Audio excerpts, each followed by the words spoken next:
पाहतात मुक्तिदाता news channel.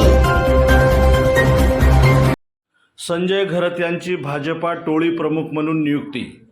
नुकतीच दिनांक 29 मे 2026 रोजी दिग्रस भाजपा SIR अभियान अंतर्गत अर्थात मतदारसंघाच्या याद्याची निरीक्षण करण्याच्या कामात संजय घरत यांची दिग्रस ग्रामीण भागासाठी नियुक्ती करण्यात आली।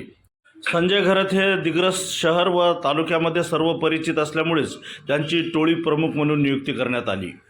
संजय घरत यांची दिग्रस ग्रामीण भागासाठी नियुक्ती केली असून त्यांच्यासोबत केशव सावळगावकर हे देखील आहेत।